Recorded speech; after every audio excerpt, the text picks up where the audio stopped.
Well, now I'm your host, Lambo Drew. You are now tuned in to another edition of The Leverage Show. I'm telling y'all what, tonight you do not want to miss this. We definitely got not just a friend, but family to the show. Miss Yolanda Keith is definitely coming to the show to help bless y'all with her journey and talk about some wonderful projects that she actually has that is really helping people and nurturing people into the next level, especially our young adults transitioning from out of that high school state into that college state.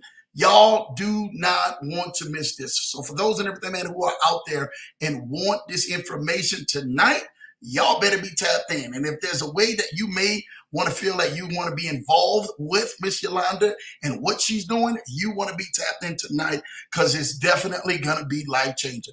Listen, make sure you guys are sharing this, getting this information out to each and every single person that you may know. Because I'm telling you what right now, someone out here is definitely going to need to hear what Miss Yolanda is talking about and definitely how she's helping so many people out here.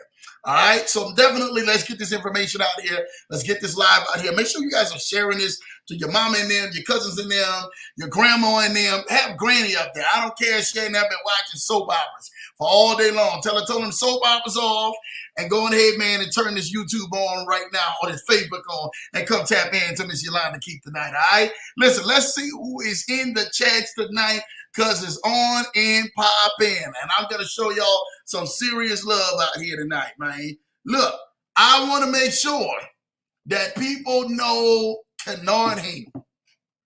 This guy right here, I ain't got no more to say. Kennard, hey, bro, I don't know how fast you be getting on these shows, but, bro, you must be having the Leverage Show on speed dial. When it pops right up, man, on your YouTube, and you already see the bell going off, you already on there typing in.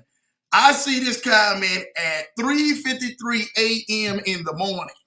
Now, I don't know about you, but Lambo was still rolling over at 3:53 a.m. in the morning. Ken, you out here typing, ooh, it's the Leverage Show. Welcome to the Leverage Show, Miss Keith. I love it, I love it, I love it, I love it. I love the wonderful, wonderful people, man, and the love that we have right here on the Leverage Show. Y'all are family. Make sure y'all continue to support. We thank y'all for what y'all are doing. Kennard Haney, make sure you guys go like and subscribe to his channel. He's doing some amazing things and truly, really talking about a lot of great key knowledge. Trust me, I've checked on him and Jamal Titus and seen what they have been posted on their YouTube. And I know what they've been posting on their YouTube has really been amazing. So shout out to what you guys are doing because y'all are truly blessing and help changing our lives out here. Thank you, Kennard Haney, man. Tap into that. My cousin Errol is in the building. What's up, Leverage Show family? What's up, E? I see you in the building.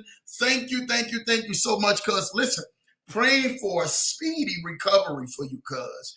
Truly and everything, man. I seen that you were there in the hospital and definitely in our prayers. I know surgery and everything went well, but it's just so glad to see our family, man, definitely back home in New Orleans doing their thing, man, and making sure that they're making the moves in life so that they can better themselves in life, man. I love it, cuz. Continue to keep moving forward, man. Get well for us, because, you know, your cuz may have to be out there, and I may have to do some jogging or some running with you.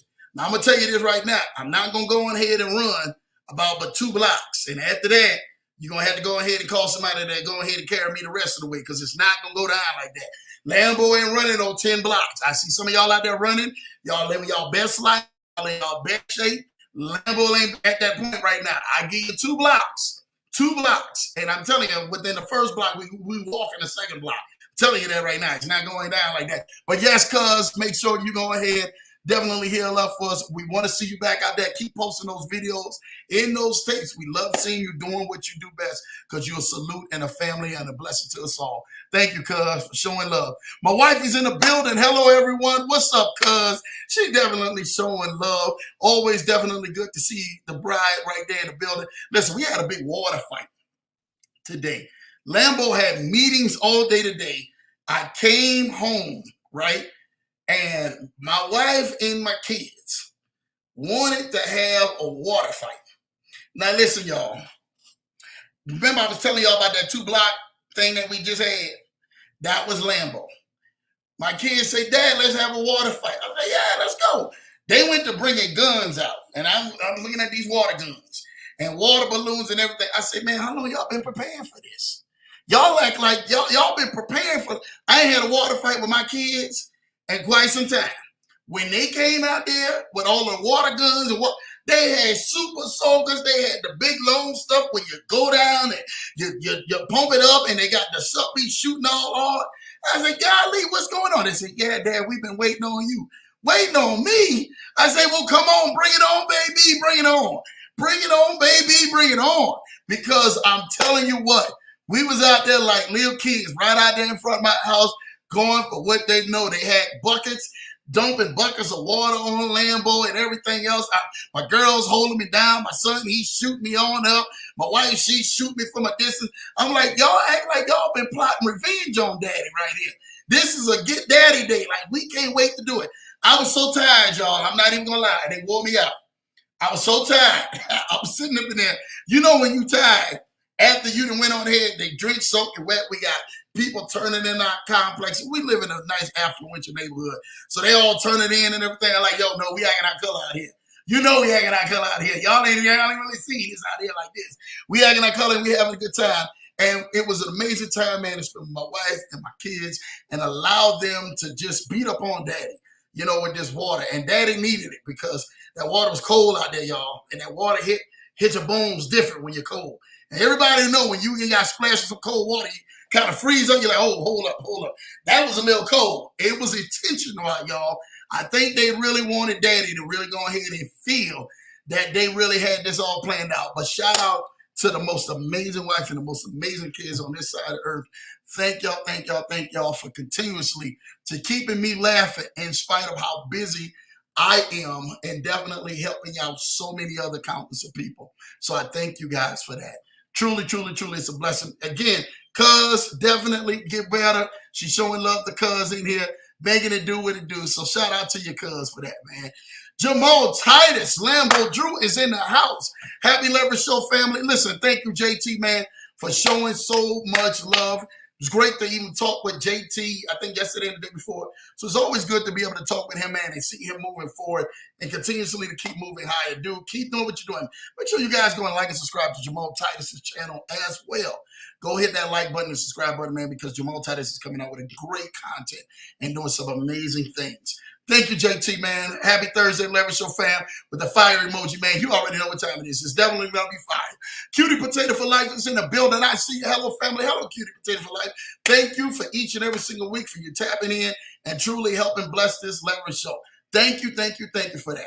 My baby says, man, welcome, Yolanda. Showing love to Miss Yolanda Keith, our guest of honor. I'm telling y'all are definitely going to want to hear Miss Yolanda tonight and definitely what she's actually bringing to help change the generations right now before they go ahead and take that next step.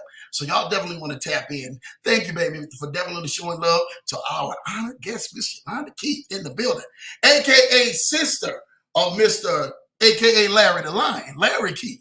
So everybody knows Larry the Lion Man to the show. I call him Larry the Lion. Everybody know. He been like, man, Lambo been calling me that since he first met me, Larry the Lion. I say, bro, he got like a mobster name. And I know his sister, Yolanda, gonna come on there like, you know what? Back in the day, he was a little mobster. He was terrorizing me back in the day. I know she's going to come on here. Y'all going to hear all those great stories and stuff like that. So we definitely going to take a trip down memory lane. So y'all make sure y'all definitely show some love, man, for our very own, man, Yolanda Keith, man, who is definitely fam to the show. My cuz says, Arrow, thanks, showing love, man. No, thank you, cuz. Continue to keep doing what you do. Didi's Chicken Kid Shack. Blessings, Leverage Show family. Listen, I got a chance to spend over an hour with Dave and Chris. I love what y'all are doing. I love people know I love our black businesses, man, who are really out here, man, making a move and trying to make some things happen. And people who know this, y'all going to have to go ahead, man, and just excuse me just for a little bit when I say this. People who know this about me know that I will do anything and everything in my power to make sure that you are succeeding and things are running through. And even if that take a little time with Lambo to be able to kind of look over some things, I'm going to make sure that you're running through and your business is successful, and the things that you are trying to acquire will be successful, so that you can go to the next level and continue to make moves to help people, because vision is everything out here. And for those and everything who know me, you know I am tied to vision. I'm tied to making people's dreams come true. And I'm telling you this right now, I strive for excellency. And I hope each and every single one of you guys who are tied to this show and tied to this family are striving for excellency as well and wanting your dreams to come to pass. So shout out to what Dave and Chris is doing. It was a pleasure being yoked and talking with y'all today for over an hour, and actually talking with different business people and making some moves on behalf of you guys. Full salute. Keep rocking out there. Make sure y'all get my chicken and my catfish. You understand? Now, we may have to do some, for the people who don't eat meat and who are straight vegan out there, we want some fried broccoli, right? Y'all put some fried cauliflower out there. I'm talking about the health food people. Listen, y'all got to get some stuff going on, man. Y'all got to get some. I want some deep fried pumpkin pie. Actually, we deep fried sweet potato pie. We don't eat no pumpkin like that. We black folks. We love sweet potato like that. People who eat pumpkin, I be looking at them kind of funny like this. You eating pumpkin today? Like, oh, yeah, you from that other side of that king folks tree, huh? But look, it's all good for those and everything who out there. If you like pumpkin pie, look, I like sweet potato pie. That's how we came up, and we're going to make sure we make this thing happen. But shout out and everything, man, to Dee Dee's Chicken Cash Shack. Y'all ever out there in the California area, make sure y'all definitely, man, stop at them on their truck, because they are definitely servicing the people, man, all throughout that entire area. Thank you, guys. Thank y'all. Cuz showing thanks, man. You already know. Wife showing hey, Dee Dee's hey family, showing love and everything, man, to them. You know what time it is. Definitely showing yes to cuz. My cuz Ariel said, man, hey, Renata. Man, I think he might be laid up and he out here showing love. Thank you, cuz. That's full support out here. Being able to show love, man, and be out here, man, just like that, right out here on the Leverage Show. We thank you for that, because that's truly a blessing. That's commitment. My wife say it was fun. Listen, it was fun. But y'all wore me out. I'm not even going to lie to y'all. Y'all wore me out. Y'all got me good today and stuff like that. But I was thankful and blessed to be a part of what my family is doing for us. So thank you for that. DD Chicken Cash Shack, it was all good, fam. Yes. Yes, it was, man. Definitely, Renata, it's all good, fam. Showing love. Yeah, they wore me out. They did. It's all good. You know what time it is. It's the Leverage Show. Welcome my people with the eyes on the prize. My guy, Q Pete, man, I see the king in the building doing what he does best. Thank you for all the love that you were showing. Thank you for always sharing. Thank you for everything I do. See, I notice everything and I see everything. Y'all think Lambo that busy? Trust me, I'm that busy, because by the time and everything you think I'm not looking at it, already kind of peeped it out and took a look at a few things. So shout out to you, QP. Keep rocking with the Leverage Show and sharing this, because you know the hottest guests that we bring here, like Miss Yolanda Keith tonight, definitely everybody should be able to get a chance to hear this live. So thank you for that, QP. Dee Dee say, Lambo, brother. They was laying me out today, bro. So that was actually before I talked with you and Chris. I just didn't get a chance to, because we went straight into business and then talking with the different vendors that we were actually talking with to actually help us. But yeah, it was definitely dope. Got a chance to enjoy that. My guy, Larry the Lion, is in the building. Lambo family. This is my guy, Larry the Lion. Larry is the brother of Miss Yolanda Keith. This is his sister who is coming on tonight. So he's coming on full support. Now he say, man, Lambo, I don't know. He was pulling my leg. I don't know if I'm going to be able to tap in, man. I'm so busy. I'm like, man, that's your sister. You lying. So for him to come out here and drop this Lambo family, brother, we thank you. We full salute you. We truly, truly, truly. We was just laughing about you earlier before the show. And your sister going to tell you the inside joke when she talk with you.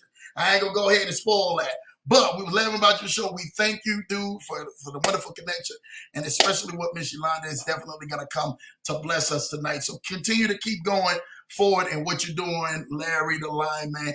You down there in Hawaii. And I praying for everybody else who's down there, for those who heard the news, who are down there in Hawaii, Maui, and the Big Island. They are really, really, really catching it right now. I'm praying for everyone who's been affected by that. Everyone who is definitely, running for their lives and trying to escape and evacuate off of islands. I know Larry is actually down at this moment, man, taking care of business. but also his family and his wife's family is from there. So definitely my prayers goes out to everybody and each of y'all affected by that, and anybody who may have been down there also on vacation who may have had that horrific experience. My prayers and thoughts are with you guys down there. So continue to keep going on here and rocking out. Larry, bring us some of those, what you call them, Dole pineapples back. Bring some of the Dole pineapples back, them Dole whipped pineapples back, or the marsaladas. What they call them, marsaladas? That's the ones that, it's the French Portuguese donut that from Leonard's Bakery is down there. Bring a few of them back. You get through security, come holler at Lambo. We're going to make sure that we go ahead and compensate you well, my dog. Thank you, Larry the Lion. You know what time it is, brother. QP say fried sweet potato pie. I'm weak. Y'all better stop playing. Y'all better stop playing. You better stop playing. Man, look, go ahead. I need the people who can cook. If y'all get out there and y'all cook a lot of more like vegan, vegetarian stuff like that, man, I'm telling you, Lambo be on that. I love my stuff. When me and Larry, we were down in Atlanta for the meetup and stuff like that back in June, the end of June, and all of us was down there. And I told the story and everything, man, to assist. We went to this spot, man, in Atlanta called Slutty Vegan. Oh my gosh. If anybody, if you know, and Larry was like, Lambo, where we going? I say, Larry, just chill out, brother. Listen, just chill out. I got you, brother. It ain't gonna be ready to be a meat experience. Him and meat, they really don't mix like that. So when they actually get him in a place, man, you already know. I'm like, bro, I got you. Don't worry about this. So when he got there, he said, bro, everything here is vegan. I was like, everything on this menu. Everything on this menu. So you good, bro. We're not about to have another episode like we did in DC.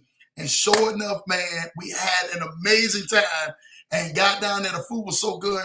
We doubled back before the end of the night.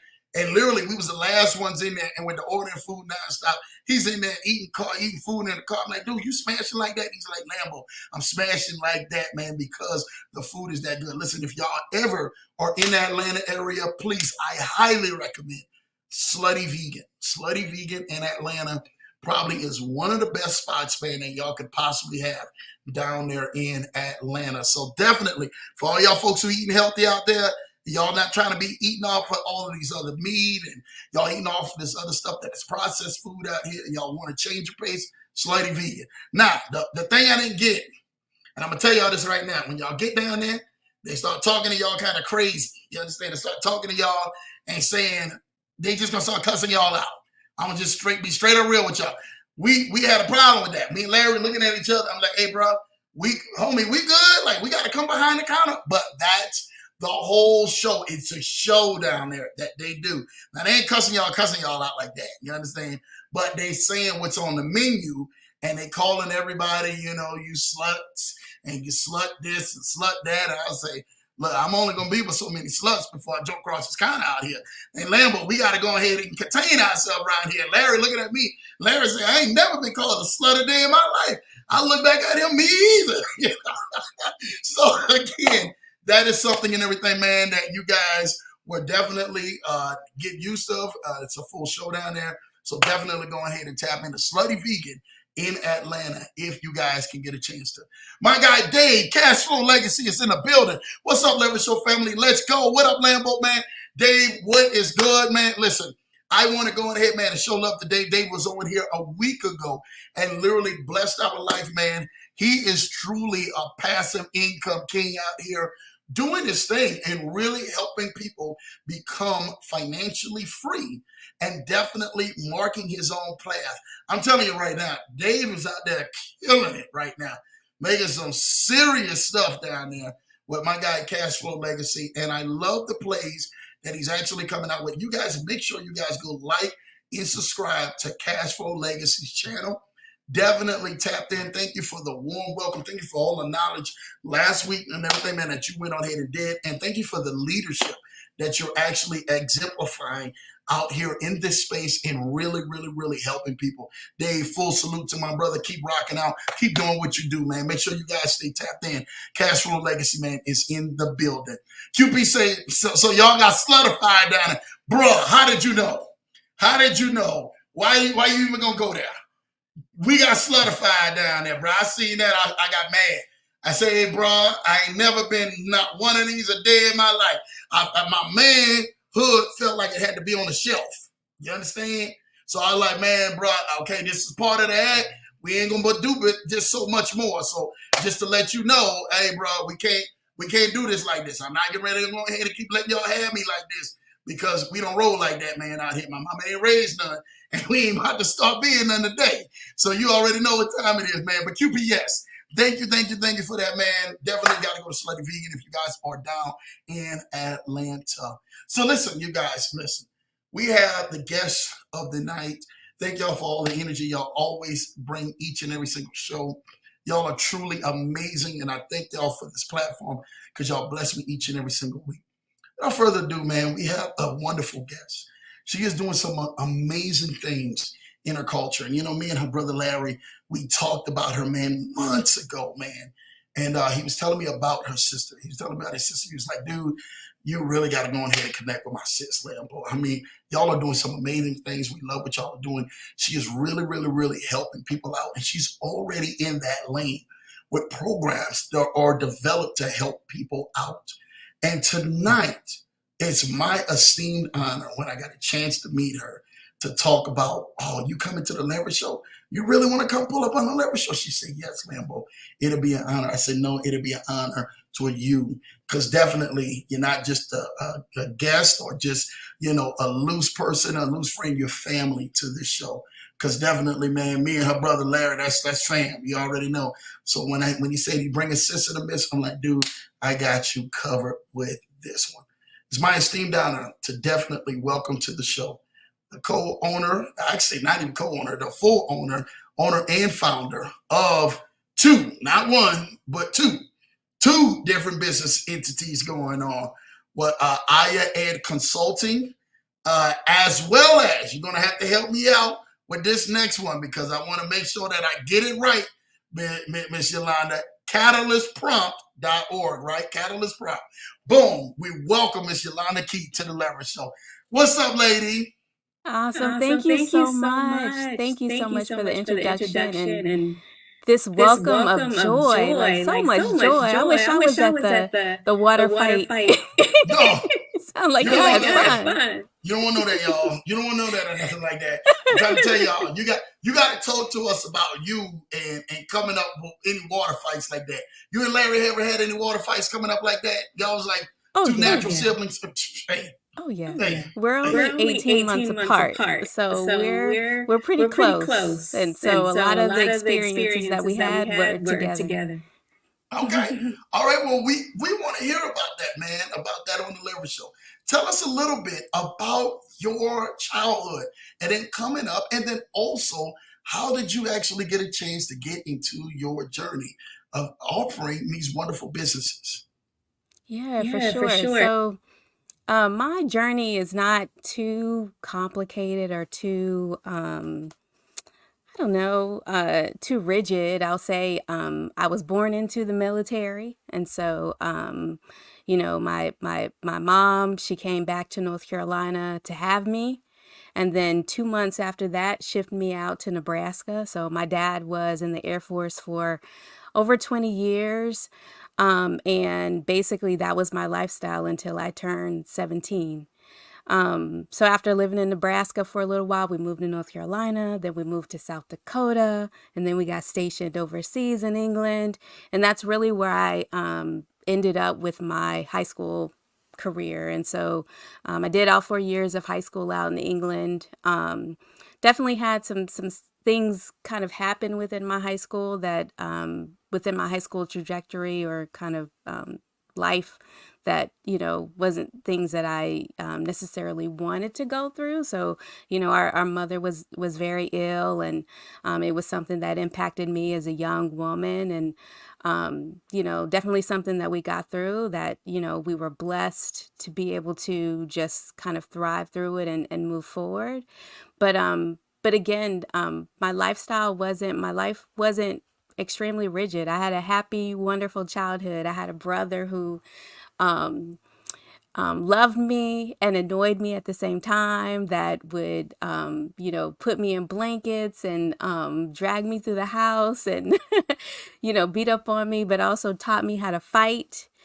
So with that being said, I graduated high school in England.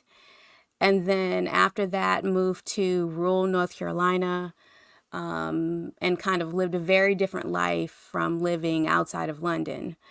And that life was one that I welcomed, but at the same time, I don't think I really understood what I was welcoming at the age of 17. And so, I tell myself that I kind of went through a couple different timelines. So, I had this timeline of like self-discovery, which kind of lasted through my 20s, and then jumped into a timeline of kind of, understanding who I was, but then learning and being curious about things. And then now I've jumped into this timeline of like execution. And so, after graduating high school, I ended up going into community college, just fumbling and trying to figure things out in life. It took me quite a few years to graduate. And so it took me like 3.5, almost 4 years to get a 2-year associate's degree. But again, it was because I didn't really know what it was that I wanted, or I just knew that I needed to do something. I always worked. And so, coming from that military background, work ethic was impeccable. And so I always had a job in full-time school, or 2 jobs in full-time school. So I was always busy, just kind of hustling and just trying to figure things out. But I always was moving positively. And then after graduating community college, I packed up and had a friend that was living in Durham, North Carolina. And I said, you know what, I'm going to move too. And so I moved. She was actually in school, and, found a job and kind of worked my way just to, again, explore and just kind of figure things out in self-discovery. And then right before I jumped on my second timeline, I got laid off of my job. And so, a blessing, because it provoked me to get into the next timeline, the one that, again, allowed me to do some exploration and really offer an opportunity to be curious.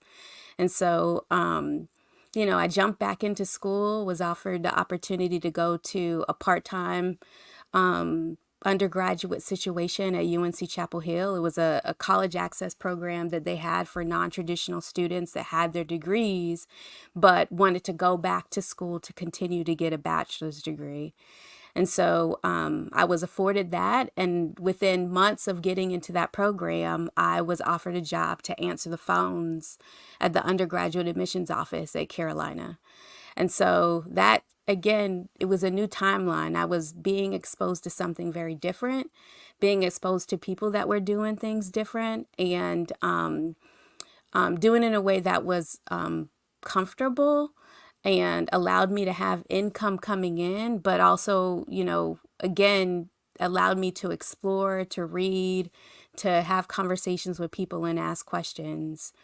And so I did that for a couple years. And at one point, the program required you to be a full-time student. And so I ended up going to the hospital, working in medical records, and working second shift and going to school full-time.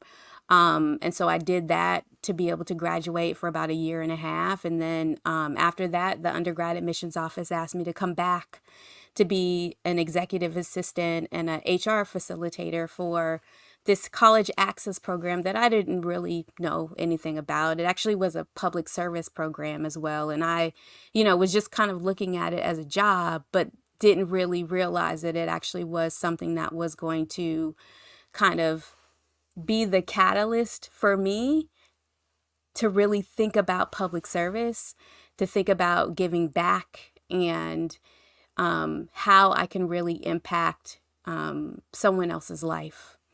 And so I did that for a bit, about 1.5 years, and then a director position came about, and I was able to acknowledge how my skills, my attitude, my work ethic would be a perfect fit, and I got the job. And so I then became the director of this college access program that was at UNC Chapel Hill. It was a program where we hired recent graduates of the university, so they were just graduating college. We hired them on to be college advisors throughout the state of North Carolina. And so it was a public service initiative that allowed for these recent graduates to go into schools that were considered underserved. They were highly populated with first generation, low income, underrepresented students. And so the advisors were charged to go in there to talk to the students about going off to college, but the ultimate impact was they were going into these schools and becoming mentors to students that really wanted or needed somebody to connect to. So mind you, I said recent graduates. So these folks that we were hiring on were only, 21, 22 years old. And so their ability to connect with high school students was magnetic, right? Or is magnetic. But again, it was a college access program on the outside, but on the inside, it was really a connection of young folk where they were able to kind of guide and mentor each other and thinking about what was next in their lives and in their journeys. And so in doing that, I also was an associate director of undergrad admissions. And so as I was working in my program, which spanned across about 22 counties in the state, I think we had at my highest point, I think it was about 130 high schools that we were in. And about 14,000 high school seniors had access to a college advisor across the state of a program that I was running. But on the other end, I also was an associate director of undergrad admissions, sharing the stories of what was actually happening in high schools to the folks in the admissions office. So the hope for me, or at least what I thought I was doing, was hopefully being a voice for first generation, low income and underrepresented students, rural students, students from metropolitan areas, just being a voice for them in this conversation about who gets in this conversation with the gatekeepers, in this conversation of thinking about diversifying a university. And just to be clear, so as we were doing college advising work with my program, it was not to get the students in Carolina. It was to get them to a 2-year or 4-year institution that would serve them well, that aligned with their career goals or their aspirations.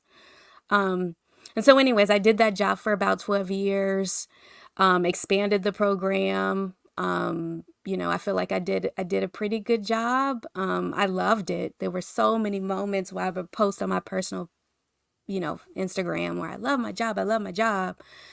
But then as you kind of do work and you kind of do stuff in service and you kind of get into places where you're kind of questioning things and outcomes and being reflective about your purpose in the world, I started to get a little froggy, and then COVID came, and it was probably one of the hardest professional experiences that I ever had, in that I had a team of mentors that wanted to mentor students that couldn't do it. In addition to that, the being so close to so many people that were dealing with a lot of mental health issues and challenges because of the outcomes of COVID, it really changed my position from being the director of a program to really being a very intentional mentor myself, not just to students, but to the people that I was leading. I had a team of about 67 people at that time. And so it was more important for me to make sure that my team was healthy and well. And in doing that, I wasn't necessarily taking care of myself. And so eventually I ended up transitioning out of UNC Chapel Hill to take care of myself. Worked in ed tech for about a year and then got froggy again and said, you know what, I want to be an entrepreneur. I have this entrepreneur spirit. I've been doing social entrepreneurship work for quite a while. Actually, when I got laid off, learned how to decorate cakes because I was going to decorate wedding cakes and sell them. So entrepreneurship was kind of in my blood. And that kind of landed me to the space I'm in now, and that, I'm still in the entrepreneurship space. I do have a business, but I still have this passion for service and supporting other people. And I also have this knowledge and exposure related to a lot of the disparities in education in K through 12, as well as in post-secondary education in 4-year and 2-year institutions. And so that fire is burning inside me and is provoking me to really lean into where I'm leaning in, which is Catalyst Prompt, the nonprofit that we'll be talking about a little bit later. So that's my trajectory. Wonderful times. I've learned so much over my life, and I'm now in the third timeline, which is the one of execution. So the God has exposed me to a lot of things, and and I have done work, but now it's a little bit different. Like I think I have the ability to be a little bit more purposeful and strategic about execution. So that's me. You are executing well. I'm telling you this right now. I'm laughing because you said throughout that time, you wind up the entrepreneurship of you came and you started doing cakes. How in the world did that come into play? I'm literally wanting to know, like, was there something like a childhood memory or something that you just say, you know what, we in COVID, I'm about to start doing cakes at this point. We got to know about that. I want to know just a little bit about that. I know the Lever Show. I want to know what kind of cakes you doing like that down there.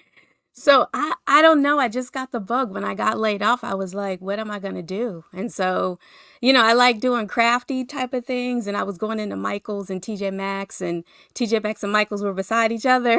So I saw a sign and it said about decorating cakes. And so I took up the course. It was like 3 different courses. I feel like I went through there. It was, may have lasted a good 2 months. And so baking cakes, frostings, I had 2 big old electric mixers. I was doing it up, but I also realized that I have arthritis. And so like squeezing the icing was not the easiest thing to do. And I was like, you know what? This is not going to work. I need to do something. I need to do something with my mind. So you went on ahead, and I've got to laugh at this. Seen the sign, said, you know what? Forget it. I'm out here and I'm out here doing this. I already know it. I went in, learned how to bake cakes, and then you also came back and said, you know what, Lambo? Not only that, this ain't for me. Like I really got to leave this alone. I can do this just a little bit, but I got to do this alone.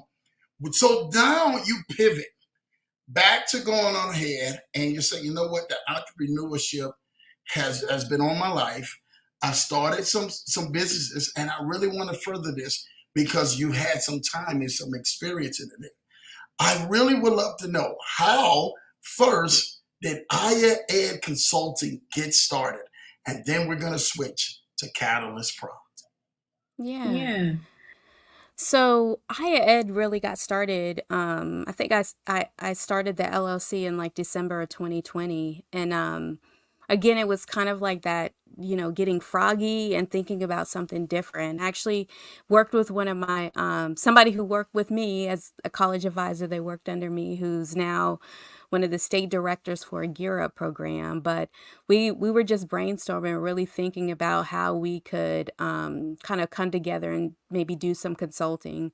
Like we knew we had a lot of experience in this space, especially when thinking about under-resourced areas and locations and rural areas. And like North Carolina is pretty rural. And so regardless if you take ethnicity out of it, Black, white, Latinx, Native American, there's a lot of rural and first generation and under-resourced areas in the state of North Carolina. So we thought we'd come together and just kind of come up with a game plan, and we created structure and all of that. But in doing it, there were some hurdles, I think, when you think about entrepreneurship, it seems glossy and pretty, but there's a lot of work that has to go into it, and a lot of time, and a lot of fearlessness. Like, you have to put yourself out there, and we weren't ready. We just weren't ready. And so she kind of pulled away a little bit, and we kind of just, I kind of kept playing around with it. And then when I went to the ed tech company, I actually was working sort of like part-time for them.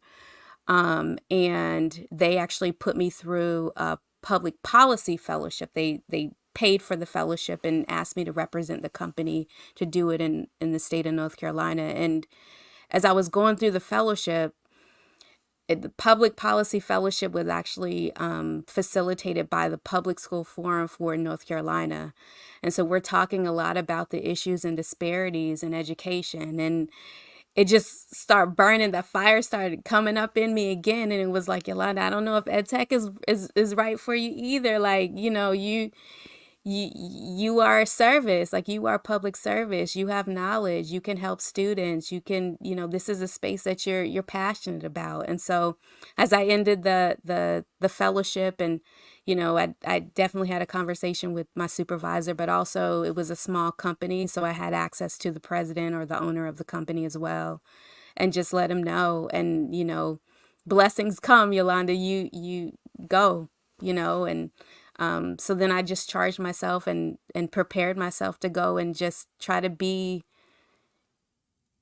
think about what it was that I really wanted to do, and then just kind of lean in.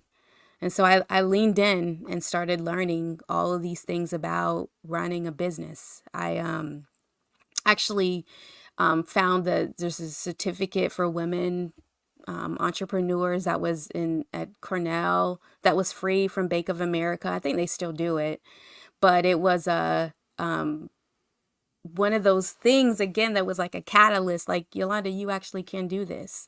Like, you ran a multi-million-dollar nonprofit organization at UNC. You helped fundraise for it. You built infrastructure. You created partnerships. You actually created programming.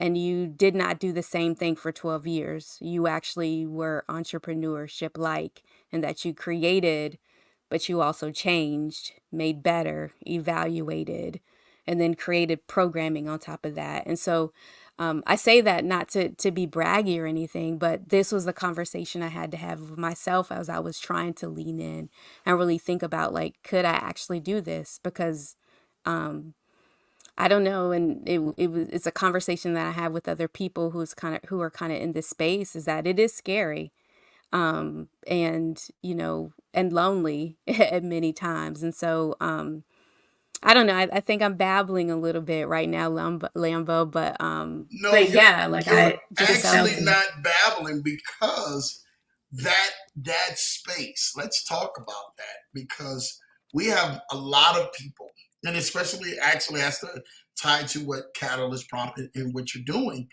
They had their mindsets, going into education, and we got a lot of young adults who are literally moving in and transitioning from high school into that college realm. And where before, what used to be the hottest thing to get was to go to a 4-year college or a university, become a doctor, become a lawyer, become this, become that. You said, no, I actually got into the tech industry and was actually, developing programs into that. Well, that is a hot industry now that people are really attaching themselves to. They don't want to go ahead and spend themselves 4 years or 2 years, and they want to get themselves into an industry where, hey, 9 months or a year, I'm already off to the races. I'm already making 6 figures plus, and I'm actually doing something where I'm helping solve problems. I'm developing software like yourself. You're actually able to do some of these things that are really pivotal in some of what we call society right now, especially during COVID, when most of us actually went to an online facility. Shout out to my little brother. He does it right now back home in New Orleans and has been doing it for years. I mean, my mom and dad could tell you, like, this dude came up and he wanted a computer at the age of like 10. And my dad would have us all in there. He'd buy a whole bunch of old computers, like Pentium computers and 386 computers. and we be all in there, man, trying to go ahead and piece it together. Well, after about a year or two of that, Lambo was like, nah, this ain't for me. This for him. Like, he would be up working on computers at 9, 10 years old, working on computers and putting them back together. I'm like, dude, I'm gonna let you have this. So me, I was into sports and being out there and all of that stuff real big. So I was always at the park, but my brother was in there, not knowing that he would actually be so innovative today and providing for so many people in that industry and really helping bless a lot of people out there. So definitely what you did between that was definitely pivotal and definitely helping your business begin to start moving forward. And a lot of people don't know the pitfalls when it does, and the headaches and the sleepless nights when you actually are providing an entrepreneurial business like yourself. Entrepreneurs, people don't understand. There is no support, right? There is no paycheck that's waiting on me, because I perform right. And all of a sudden I got this paycheck waiting on me because I can just come to work and give 50% effort or 30% effort or 60% effort. You have to be 100%, 120%, 150% at all times. Even on your bad days, you have to already muster up the energy to come out and perform that much more better, because the client relationships that you guys must do. So because of that, Yolanda, I salute you. I really do, because you don't know how innovative and how really hard that is. People hear that word entrepreneur. They can't wait to go ahead and grab themselves and say, I'm an entrepreneur. I'm an entrepreneur. I'm an entrepreneur. No, understand that you have to outwork everyone, because all you have to rely on is your skills, your ability, and your ability to network and keep those relationships healthy by providing a service. So let's talk about that just a little bit, Miss Yolanda. Was there any times that literally you're in the middle of a pandemic, you're starting up these businesses in the middle of a pandemic, and then all of a sudden you have to rely on your energy to be able to go ahead and get over the hump to make this thing successful? Shout out to you, T Huge. I see you in the building, man. All right, go ahead. Yeah, so during the pandemic, I will say I was still at Carolina. I was still in higher ed working. And so with that, after leaving Carolina, I went to the ed tech company and then engaged in the entrepreneurship piece.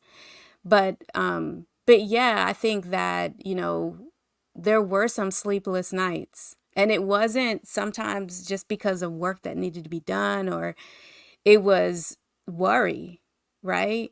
And so, you want to have as much faith as possible. You want to believe in yourself. But like you said, it's just you, and you're the one that is trying to create the ability to bring in income, right? And it's based off of relationships, it's based off of networks. I know, there's many a days where sometimes I sit and my mind just churns because I'm trying to think of something, trying to think of what didn't I think about, or what's a new angle, where's another niche that I could potentially get into, or even and you said the pivotal thing, that's relationships. So who do I know, and how can I leverage that relationship to help me do something? And that's a part of it with entrepreneurship. Again, you're putting yourself out there. You're being vulnerable, and you're telling people what it is that you need to be successful, but you're also acknowledging what your skills are and what you have to offer. And for me, that was a little it was challenging to be able to do, but it took me quite a while to kind of build up that muscle, but I eventually built it up. And with that being said, I think that, as I reflect and really think about Catalyst Prompt, I do highlight entrepreneurship as one of the things that we would like to be able to expose students to, because I believe that there's so many skills and characteristics that you build as an entrepreneur that I think students should be exposed to. So, like the ability to kind of reflect on things that you may have failed in or opportunities for improvement and be able to pivot. So that word that you mentioned, but pivot quickly, right? And keep on going to be able to build up some resilience. And so, I'm not necessarily talking about resilience as we're talking about trauma work and kind of getting into those deep dive areas. But as it relates to maybe some tasks or some assignments or goals that we're not able to fulfill, but be able to say, okay, this didn't work out. Let me try this instead. And so, I think, just kind of reflecting on all of that stuff, it's all coming full circle for me and understanding like, yes, I had this fire and wanting to be able to serve, but at the same time, I just kind of went through this year and a half learning of this different style of living or different style of being able to make income and bring it in.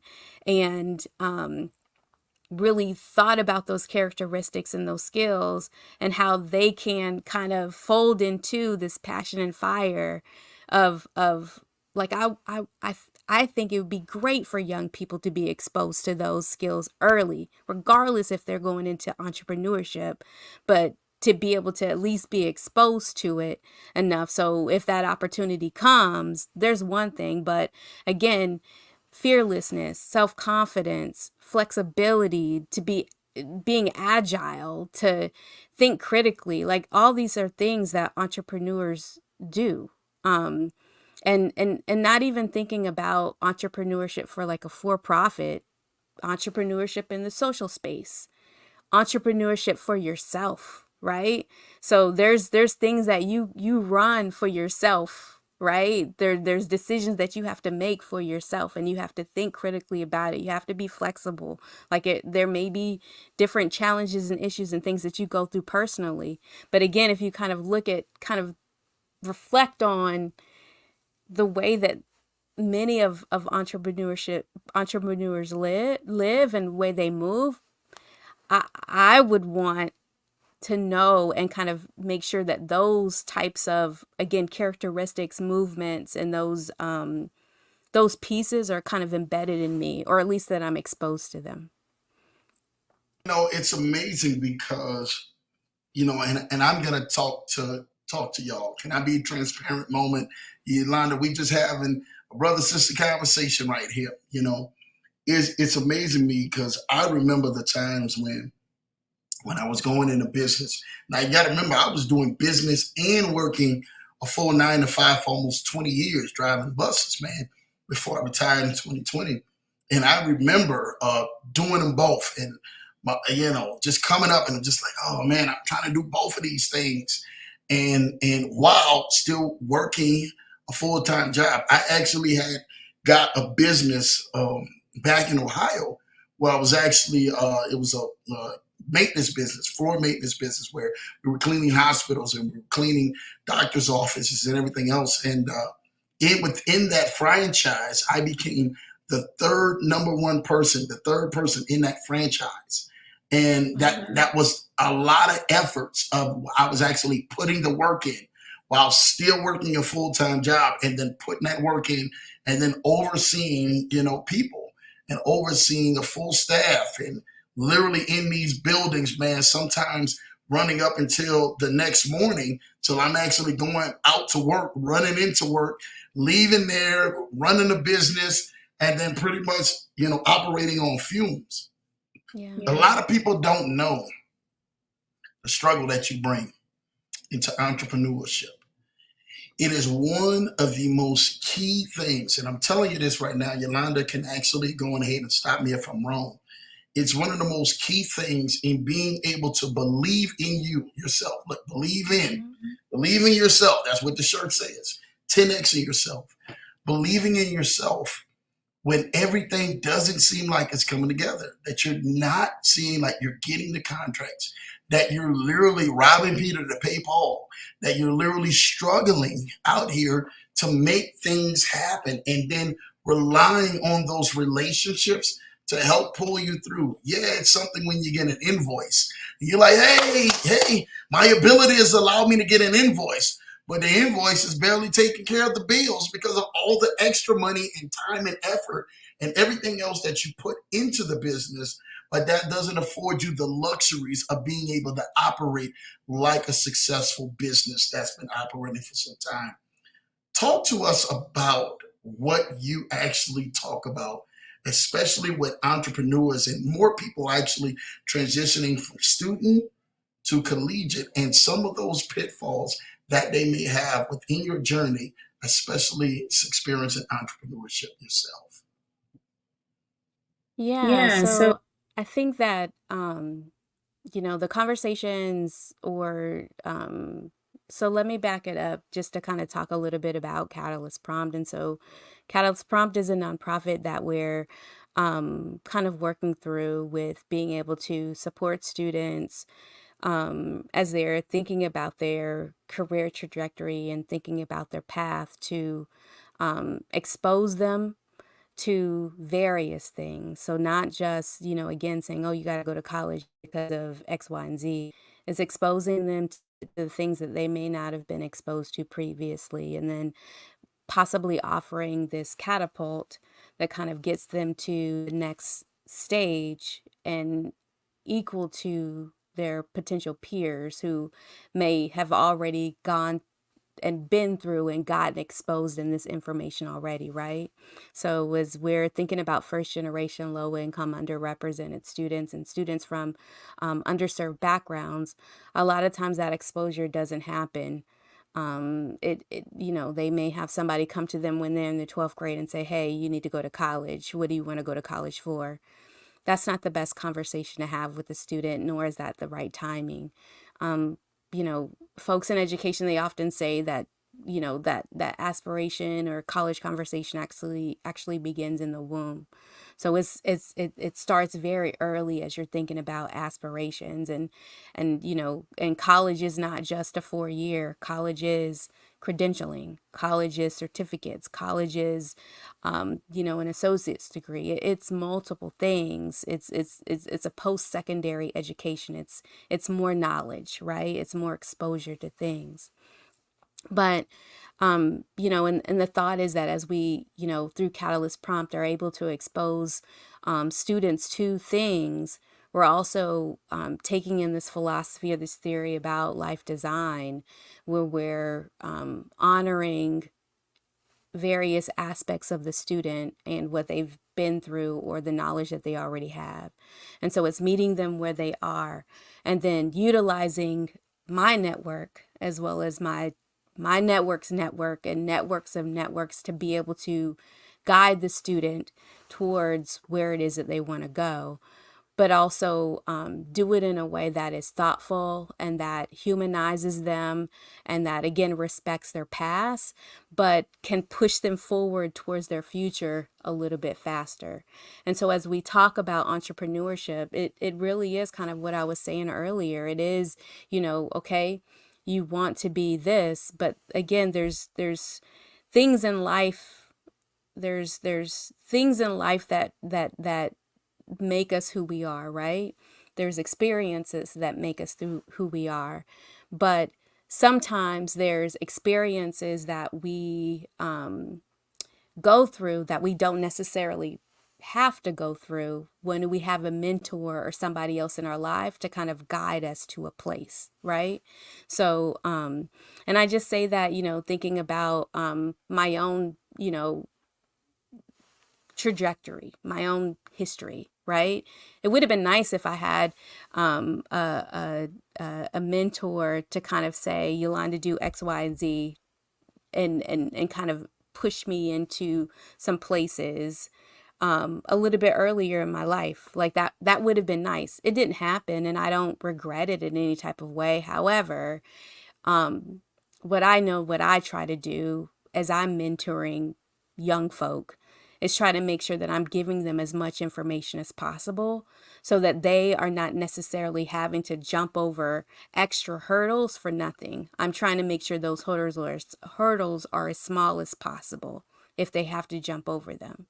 And so with Catalyst Prompt, the hope is that, again, it's utilizing my network and my network's network to be able to, number one, advise them on how to get to that aspiration or that dream, but also using the network to be able to make those hurdles a little bit smaller, just a little bit smaller for them, or even knock those hurdles down so they can get to where they need to go. I think, one of the other things I'll just kind of mention is that I don't teach yoga, but I am certified to teach yoga, and I'm actually getting more hours. I'll be, getting my 300-hour certificate training. And one of the books I was reading recently was just talking about how, it's really easy to tell people what they should not do. Don't do this, don't do that, don't. But sometimes it's more helpful to tell people what they should do, right? Giving them guidance and giving them the nuggets. And you don't have to do it in a way that's coddling them or, causing some type of destruction, just, impacts their development. But if you have nuggets and information that you think could help someone else or help a child or a youth, go ahead and share it, right? So, as we're talking about these credentialings and we're talking about stacking and things like that, oftentimes they don't know. The people in the schools don't know. And so it's important for me to kind of be that buffer so that I can find the information that's needed so I can kind of fill the gap, that knowledge gap that helps them, again, kind of think about their futures in a different way. It amazes me that this struck you as a business, but also as an opportunity to help bridge the gap and said, you know what? I know what y'all are missing. We need to capitalize on this and really help people. At that point, when you've actually started seeing the success of that bridge, of that crossover of people leaving and everything from high schools and going into colleges, what has that done to you now? And actually, is there a sense of self-fulfillment of seeing those people get the tools that they actually need?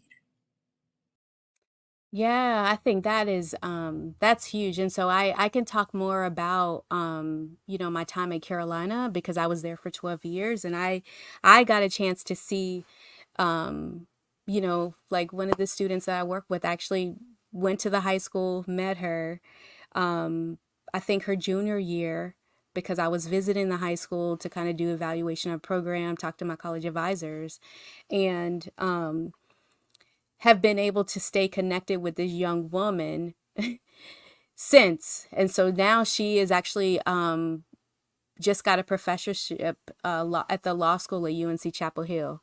And so I'm not telling my age, she's young. But to see her come from one of the schools in Charlotte, Mecklenburg, that was considered one of the most underserved community schools there, and then to see her go through her trajectory, she said she wanted to be a lawyer out the gate. So she prepared herself, and she did what single parent home, you know, things that happen related to trauma, but to see her kind of navigate and still thrive has been phenomenal to watch. And there were so many other situations. So when I was very active, even though I was the director of the program, I was in the schools all the time. So yes, they wanted me in the office at UNC Chapel Hill, but I had to go to the schools. I had to go see the students. I had to go see my advisors. I had to go and be immersed in what we were trying to do. I need to be immersed in the experiment, right? In the experience in the experiment. And so I met a lot of students, and to see them graduate high school and thrive and go off and do other things, phenomenal. Even if they didn't go off to college, I would see that the students graduate high school and still stay connected with their college advisor as a mentor, as somebody to still guide them and talk to and be a resource for them. Like that was phenomenal. I never really thought about how it was self-fulfilling for me personally, because I was there, but I wasn't there. I still credited my advisors a lot for the work. It was just more the infrastructure and kind of like the other pieces is where I really had an impact. But it was them who told me, Yolanda, you did this. Like this is, and so it it was just a unique thing in that I wasn't really taking it in and thinking about like purpose at the time that I was doing the work. Um, but I do think about it now, right? I think about the experiences, I think about the conversations, and I think about how the work that I put in and the dedication that I put in, and now I feel fulfilled because I have a better understanding of what I am meant to do. And so then it's a different conversation that I'm having with myself as it relates to like feeling good about the work. I knew that the work needed to get done. I knew that there needed to be support and help and mentor and guidance for students. I knew that parents also wanted some assistance. I knew that the counselor to student ratio was incredible in our state, and that there's no way that counselors could be able to support students knowing that they had so many other tasks on their plate, right, as it related to thinking about students' futures. So I knew that the work needed to get done, and I knew it was public service, but I didn't really kind of pull myself out to think about it as if I'm making an impact, and was this really fulfilling for me? It was something that I had a mission and I wanted to do. I think that we all have that mission in life of purpose, self fulfillment, but also watching others succeed as they continue to, enhance their growth. When you actually look back at that, you're like, oh my gosh, this right now is literally playing out how I thought it would play out. A lot of times, and I'm going to get to this, to Hughie, shout out to you on this one. He says, entrepreneurship relative to yourself, leveraging all the relationships within yourself, all the parts of you to maximize self profit. Yolanda, wow, what a concept. Let's talk about that and just kind of piggyback on how did you come into this concept right here? What does this mean and everything, man, for exactly the business that you're actually into right now? Yeah, Yeah, so so it means a lot. Um, I think the main part of it is a lot of reflection. Um, a lot of reflection. Thinking about the good times and thinking about the bad times, but also I think I'm in a place to where I am very much trying to move with intention and purpose and with a strategic thought. So, what is the end goal? Um, what is the outcome that I actually want to have done? And then, what is the most efficient and effective way for me to have that outcome? But also being very realistic about it. And so, in this space of social entrepreneurship, there's so many things that need to be done in our society that we think, right? So whether it's, housing or, the climate, but these are big, huge things. The world is big, our state is big, our country is big, everything is huge. Um, but in reflection, I know that I can chip away, and it may be a small piece, but I can still be impactful in that small piece. And I could be purposeful and strategic and trying to be impactful with my small piece. And so, yeah, like I appreciate the acknowledgement of maximizing self profit. Like those are very profound words. But I think for me right now, it really is just reflection and really writing down things, which is something that, Big L told me to do. Write it down, get your thoughts out. Um, And it's really crazy because as I, was actually talking to him a little bit about the ability to do this work on the social piece, on the nonprofit piece, I actually wrote the design out for a Catalyst prompt in like a day because I already had it in my mind of what it was. I created a logic model.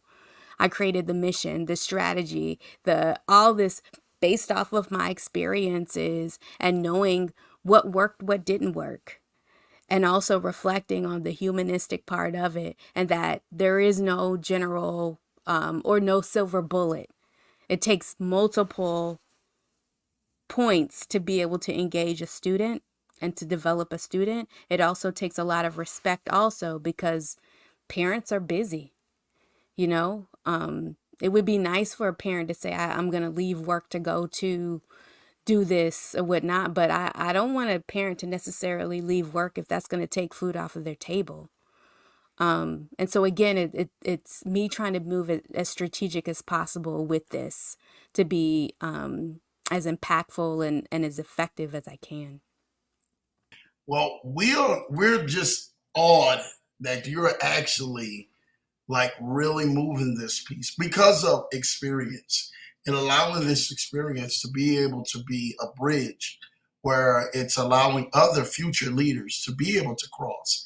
You got to tell us, like, looking forward, futuristically, man, in the near future, where do you actually see Catalyst Prompt going and what do you actually expect that you would love to actually have the support of more people to support Catalyst Prompt? Yeah, so I think definitely don't have the thought of being able to expand the way I expanded like the previous programs that I worked with. I think there was definitely lessons learned in the place of nonprofit management and expanding and scaling too fast and, mission creep and trying to do too many things. I want to be very purposeful in the way that I move. And so, what I ideally would be able to have a cohort of about 50 students probably within the next 12 months to be able to offer the opportunity to support those students as they're beginning thinking about their aspirations, but kind of get them on a timeline to where they're actually preparing for those processes or whatever is coming down the pipe to get them to where they need to be. So whether that's preparing them for application submissions, the FAFSA, or getting them into internships and apprenticeships, beginning that network, but also doing it from a place that cares. So, my executive team are people from various backgrounds. And so, that comes from counseling and mental health, from entrepreneurship to being in K through 12, being in higher education, and kind of bringing all that stuff together to create this trajectory for students, this pathway forward to where they need to be. And so that's where I would ultimately like to land. And so the hope is that we will be engaging students as they transition out of their sophomore year. But the desire is to really build relationships so that as they progress through post-secondary, whatever that looks like, they are connected with somebody.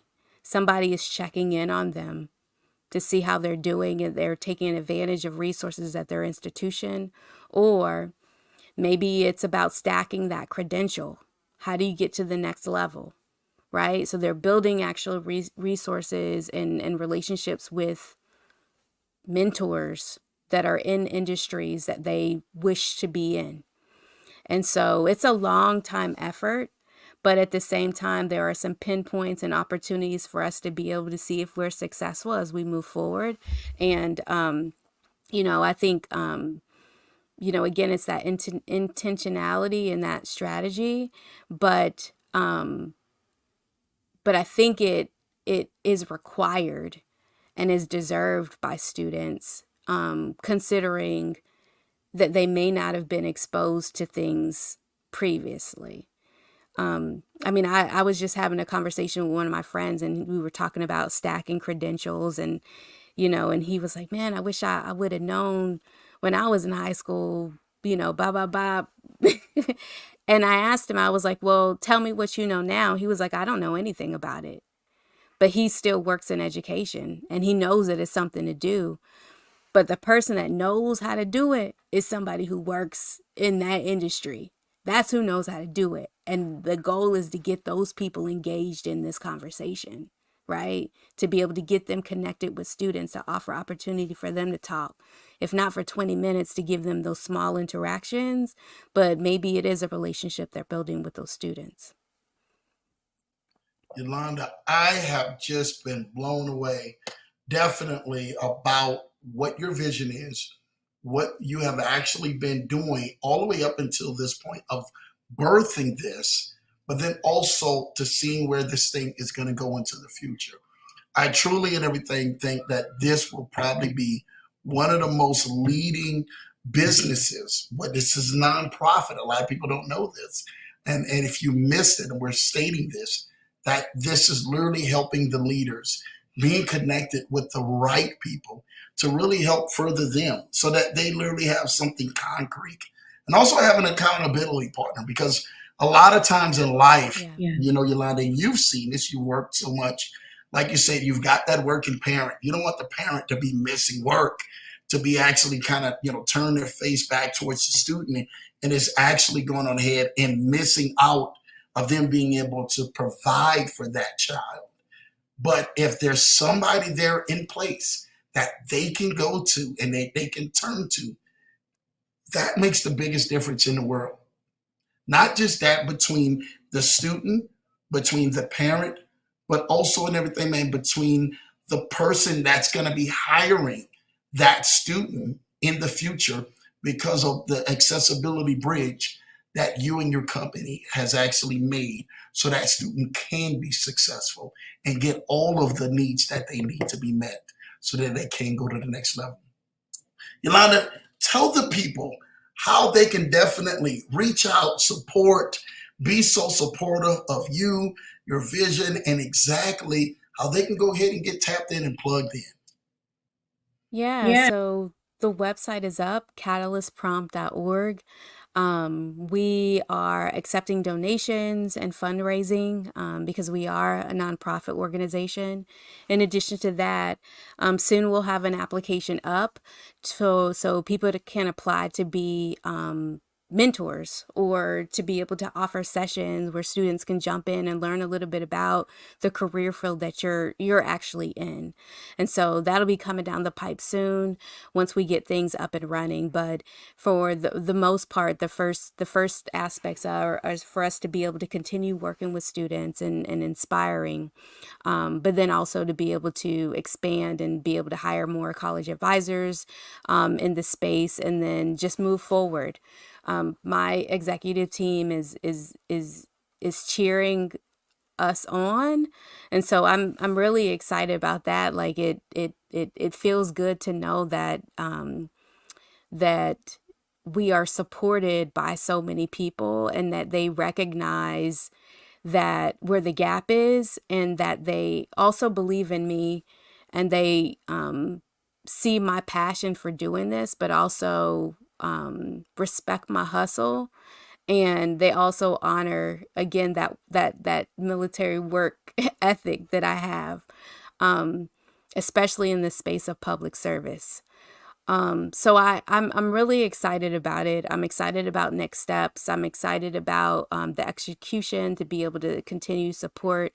I'm excited about the pieces that we have and some of the curriculum we've built out to just share information, because that's another aspect of it as well. And so, yes, we do want to be able to have interventions with students and conversations, but we also want to be able to get this information out to parents. And it may not be the exact same information that we give students, but at least we can kind of give them information that keeps them on the same timeline related to the interactions we're having with students. So, as they're riding in a car, the parent knows what's going on. They know a little bit about, some of this stacking. And I remember even like when I went to go visit a school one time, a parent was there and they were asking me questions because they wanted to go and get their associate's degree and get a credential. So this isn't just about sharing information and being able to interact with the parent. It's helping that. I mean, with the student, it's also giving some information to the parent so they can be a part of the village and also the supporter of the student. So if they're in other programs, we want to be able to offer workshops for nonprofits or other mentorship programs, so they can still be kind of in the loop as it relates to this post-secondary piece, because that's a part of the problem. The information is not getting out there, right? That it's just not getting out there the way that we want it and the way that we need it. So we want to be able to say, hey, we're having this workshop about such and such, be able to invite the students in their section, but also offer opportunity for the parents and the supporters to be able to get knowledge as well. Hey, well, you are definitely doing it, and I do believe in everything, man. That this program is definitely going to have the support, not just of the student, but also of the parents as well. Not just the parents, but also the communities, because there may be some Yes. leaders who are out there who are like, you know what, I got some wonderful things that I would love to do. I would love to put money behind an amazing projects that's really helping people, and I do think that Catalyst Prompt, this project is really helping people. It really like says, hey, we need this in our society. If you really would love student growth, especially for those students who may not look like you or may not have those resources, like some other students go to college do have, and this will actually be that bridge and that gap, especially with this team that you guys have definitely assembled together. Thank you for that, Yolanda, today. You have been an amazing, amazing guest. You have literally showed us how this thing is done and really laid out the vision for what Catalyst Prompt is actually doing and what you're doing. My wifey, shout out to her. She said, this is good. Shout out to you for that. I know it definitely has blessed my life. Literally, here's the website, catalystprompt.org. If anyone wants to go on ahead, man, and get to that website, hopefully there's a spot for to reach out for you, or there's a spot maybe for donations or something like that. Well, that will actually help sustain and further out this vision for what you all are doing and truly helping people get to that next level and allowing them to be able to be successful. Thank you for that. Listen, you guys go there. The information is on the screen. Catalystprompt.org, O-R-G, catalystprompt.org. Definitely, you can find Miss Yolanda's information there, ways to reach out to her, ways to contact her, and something that will truly help bless and change your life or somebody you love life around you who's definitely coming up behind. Thank you again, Yolanda. You have been amazing. You have literally went on ahead and led us out here for the next generation of leadership and showing that they're definitely have the resources out here. I know I've got kids coming up, and I know that they definitely can reach out to you and allow your services to help. And then I got a lot of other people who's got kids. They got nieces, they got nephews, they got cousins, they got grandbabies, and everything else coming up. They can reach out to you and allow and everything, man, your wonderful service to help them out. Shout out to you for that. Thank you for that. Thank you. You're welcome. You're welcome. My baby says, I'm already on your page. Thank you. Look, my wifey, she don't play. She's about that, man. And that's what this thing is about, showing and everything, man. Wonderful support. Make sure you guys get out there. Again, get to that page. Make sure you guys show some love, because this is what this thing is all about. Your brother says, thank you with the hands. Shout out to Larry the Lion, because I'm telling y'all what, I'm laughing because, I've talked with my brother long enough. And he's been your brother all your life like this. Y'all are almost a carbon copy of each other. I'm not even going to lie to you. Y'all are carbon copy. If you set these two in the room and allow these two to talk, and you be like, oh man, this right here. Yeah, let me put my notepad and pen out, because this is getting ready to get interesting right here. Shout out to you, Larry, man. I know you was down in a cyber meeting as well, being tuned in to your sister who has been on here. And I sent them that message, like, killing it, man. Really killing it and allowing us to be able to be that bridge to continue to keep going further. So thank you for that, Larry. This is a true blessing for that. So make sure you're down there being safe. Again, bring us some of that food back out there in Hawaii. Not none of that teriyaki stuff. I ain't trying to eat none of that mess no more. Everything down there they put in teriyaki. I'm like, what in the world is going on? Jamal Titus says, thank you for sharing, Yolanda. Another great show, Lambo, with the wonderful fire emoji. Again, I think that this has truly been a lot of content and a lot of information to be able to share the vision of where you actually came from, and also to talk about the history of you having that experience, but also being able to bridge something together for a nonprofit. Again, you guys, this is a nonprofit, so we need all your help that you can get to make sure that this is sustainable and it flourishes for years to come to continue to help our future leaders out here. So thank you for this. Again, y'all can definitely go to catalystprompt.org and definitely go be a supporter, and definitely bring Miss Yolanda into some meetings that you may have some wonderful people who would want to love to be a supporter of this vision, because it's definitely going places and taking people to another level. My wifey says, thank you for sharing your info. This info, Yolanda, truly, truly, truly, this is what a blessing what it is. And she says, thank you, Larry, for sharing your sister with us. I'm telling you this right now. This has truly been a blessing. And you can tell these two, I mean, first of all, are very intelligent and smart people, man, that you've ever seen, especially blessing this platform with us. And if you understand this bloodline, I'm still thinking about this London, England bloodline. I didn't know y'all was over in England. I don't think Larry ever told me that, man. That y'all was in England, man. So now that really, really, really explains a whole lot and stuff like that. You understand? But I got it now, right? We here. Yeah. So he is the co-founder. So I'm a co-founder and he's a co-founder. So this is a brother-sister collabo. Listen, it's like I'm telling you what I know. If y'all have ever been one-on-one with either one, oh my God, y'all have a plethora of information and a value that just spews out of y'all, which is truly a rarity out here. You know, we talk about so many other things in life, right? But then when you actually see something like this nonprofit that's really helping people, and then coming from the substance of an educational field that y'all have in a background like this definitely goes and everything, man, for a few that is truly going to be a blessing for sustainability, for a future, and for the long haul. So make sure you guys are tapped in. Thank you for this, Yolanda. We needed this. The Leverage Show needed this. The Never Show needed you. We needed everything, this vision. And like I say, we have some amazing, great things that come across our platform.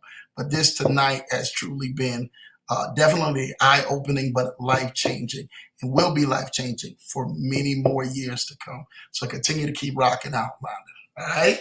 Thank you so much. You're welcome. Again, you guys, make sure y'all tap in. It's right here on the screen. I'm giving it to y'all one more time.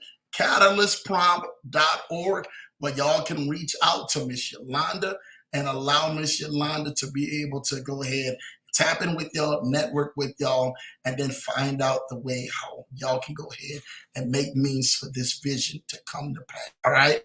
Let's thank each and every single one of y'all. We definitely thank the guest of honor, Miss Yolanda Keith, for coming out here on here and truly really doing something and on the forefront, literally taking our minds and our journeys past and everything, man, what we can even think. Make sure you guys, again, go right there to that screen, catalystprompt.org, and show some wonderful love. And let's go ahead and have some conversations. Let's put some dollars towards this, because, again, we just don't want to say this is a nice vision and then all of a sudden nothing happens for it. We're here to be supporters, not just talking about being supporters through our words. T. Huge says, thank you for expanding my mind, Miss Yolanda. Thanks, Drew. Listen, T. Huge, thank you, brother. We are truly have been on a ride tonight. Yolanda took us on a roller coaster ride, and I'm telling you what, the end of this roller coaster ride has been amazing of being able to land us where we needed to land so we can truly help people moving forward. Thank you, T. Huge. You already know you're my dog. So continue to keep going on ahead, man, and moving forward with that, man. All right? Listen, we are not out of message, but we are out of time. We are not out of message, but we're out of time. Again, make sure you guys go on ahead and follow my homegirl, man, Yolanda Keith, man. Make sure you guys go and show some love to the website at catalystprompt.org, and allow that to be able to go ahead and help these future leaders moving forward.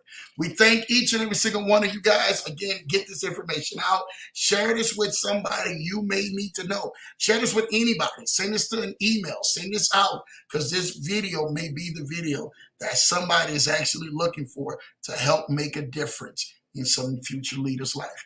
We love you guys, man. Thank you again for tapping in. Thank you, Miss Yolanda, again, for definitely blessing us on this Leverage Show. And definitely make sure you come back, because we definitely want to hear more about your program and the success of your program moving forward, all right? Listen, y'all. Thank you. You're welcome. Listen, every Tuesday and Thursday night, 8 p.m. Eastern, 7 p.m. Central, we are right here on the Leverage Show. And Fridays, for Finance Fridays Live at noon Eastern, we're right back here. So 3 times a week, man, the Leverage Show is actually giving you all the excitement, all the love, all the blessing, and we're definitely helping change lives right here on this Leverage Show. Stay stepped in, stay tuned in, man. And this has been another edition of your Leverage Show. Your boy Lambo Drew and Miss Yolanda Keith from Catalyst Prompt. Make sure you guys are tapped in. We love y'all. Take care. God bless.